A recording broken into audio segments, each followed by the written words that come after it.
Esports. Sweaty dudes, franchises, organizations, and head-to-head matchups. That is, until Fortnite. Fortnite was released on September 26, 2017.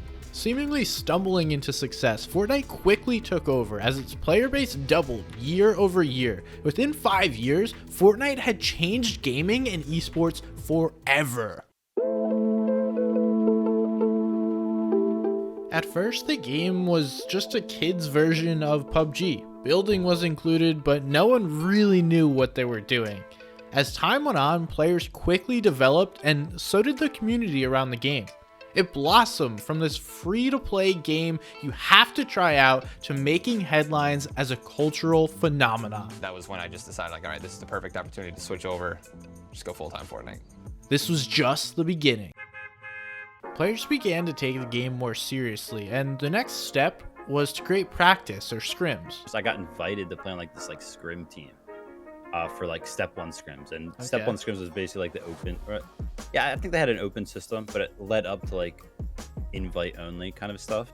Players organized scrims began in discords with the ultimate goal of trying to get better. Unlike today, these were scuffed and relied on a bit of timing and luck.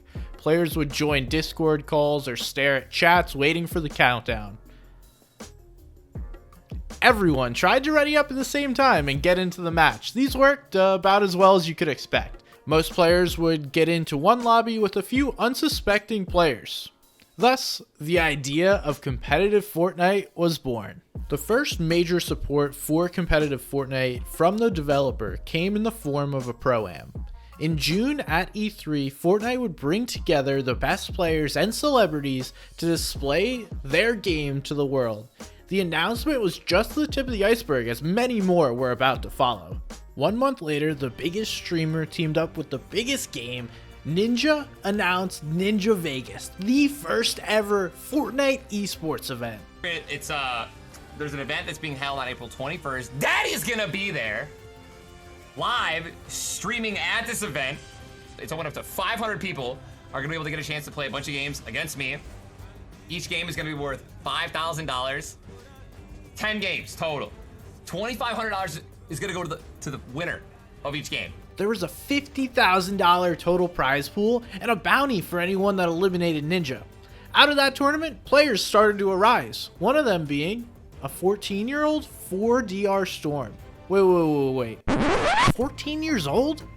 Every other video game had a minimum age of 16, most of the time 18. How could a 14-year-old play Fortnite for money? Well, as it turns out, that was a fluke, and Epic Games set the age to compete in future tournaments to 16 years old. The young kids would have to wait their turn. Immediately following the success of Ninja Vegas, Fortnite announced their own in-game tournament, Solo Showdown. This wild tournament required players to participate in 50 matches to win V-Bucks. It also stated the required age to compete was 16 years old.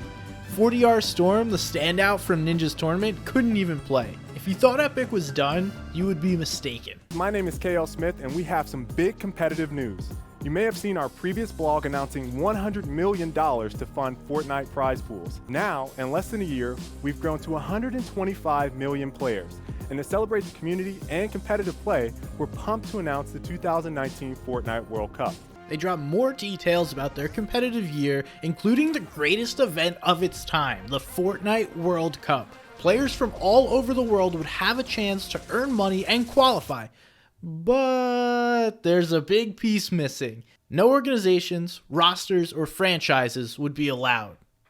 $100 million just for the players. Shortly after this announcement in May of 2018, organizations began to flock to the game. They were scouting players, content creators, and hoping to grab a piece of that $100 million in prizing. They didn't care that you couldn't buy a roster spot. There was unlimited potential for growth and piles of money unseen in esports before. We saw top players and top organizations come together. TSM, CLG, FaZe, Liquid, and more entered the scene in early 2018. 14-year-olds winning thousands of dollars, no franchises or organizations recognized by the developer. What was Fortnite doing? What Fortnite was doing was working. They had over 125 million players in under a year. Epic Games kicked off its year of competitive play with the Summer Skirmish. This series of tournaments repeatedly drew in new players to watch top-level Fortnite. After 8 weeks of competition, the series culminated in a LAN at PAX West. Several top players emerged out of the series. Morgoth, Landjock, Blind, 72 Hours, Bizzle, Aiden, Saf, and so many more. The thirst for competitive play was growing. Another successful event, Fortnite forged ahead with yet another big tournament series. Once again, online qualifiers leading into a LAN for the finals. A $10 million tournament over 6 weeks, this time called Fall Skirmish. Fortnite created different formats for each week, a twist. Not only did this have various formats, but also challenges that went along each week, a more casual style of competition. Fortnite saw the growing divide between the top players and the average player, so they decided to include something for everyone. The tournament's finals would be at TwitchCon, where even more players would write their name in Fortnite history. All Skirmish Series Grand Finals, what a weekend we have ahead. Fortnite, you see it there. Tfue and Cloak introduced themselves to the world as Fall Skirmish champions following an incredible performance. This was the most stacked Fortnite lobby to date. Tfue and Cloak proved themselves to be the best. As winter approached, it was time for the fabled Winter Royale. It turned back to that pure competitive mode we expected. Way! Is that in the game? Sing, sing! I wasted like 700 mats on that kid. He didn't get shot once. He's flying around the fucking map with his shitty sword. He's fucking sing, sing, sing! Or so we thought. Instead of various rule sets to help out newer players, Fortnite introduced the Infinity Blade, an item so powerful that literally anyone could win with it. Players from around the world jumped into this competition for their first shot at Fortnite earnings. There was such a wide spread in the prize pool that anyone that finished better than top 100 would win $1,000 or more. Needless to say, this brought players in droves as they attempted Battle Royale. The huge tournaments kept on coming. WSOE 2018 hosted a duos Fortnite LAN with the top players in the world, once again setting the bar for the best competitive lobby to date. Cease and Elevate secured the top spot and the respect of their peers. Another name that stood out, Zate and Saf. While tournament organizers created their own Fortnite events, Epic Games put together their own secret skirmish, an invite-only tournament with the best of the best from around the world. And still to this point, you had to be 16 or older to compete. The solo event was won by Bizzle and started his legacy of dominance on LAN. That's it! He deagled the floor! He hand cannoned the floor! Are you kidding me? And the pointer drops! Bizzle with the victory! While the duo event had a surprise. Duos were paired up randomly. The true star of the show was Saf. His solo clutch will still go down as one of the best of all time. You see 6 teams remaining. Whoever winds up getting dropped next. There's a placement point, another one! Oh my, Saf now with 5 limbs! And he's earned his team another point as well for placement. Saf continues to do it. He's dropping him down. Saf with another. Oh my god! Oh my god! Saf with the most ridiculous endgame moments. Yeah, Saf's built different. The buzz around the game was poppin'. Everyone and their mom heard about Fortnite. Along with regular content updates, the team at Epic Games was continuously changing esports. A little over a year after announcing a $100 million prize pool, Epic Games dropped the bomb. $1 million per week and a $30 million prize for finals that they branded as the World Cup. There was also a new creative event that had a multi-million dollar prize pool. At the time, this was the largest prize pool in esports history.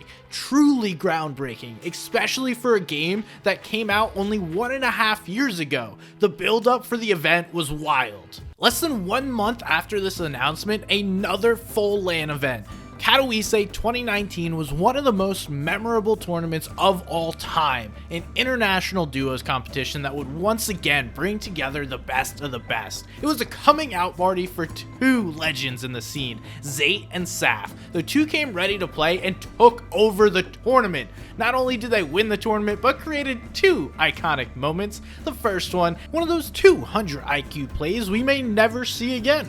Go being used so they can try to maintain this. Actually catches on to pretty much everyone here. South going to be on the low ground though by himself. Zate immediately dives through the campfire. I believe what's used. You can see Zate trying to heal him as long as possible. Tomo has fallen. Tomo is not going to be able to survive. The second, well, you guys know this one. Us way through, but these are our points leaders. Zate is in the open, taking the L.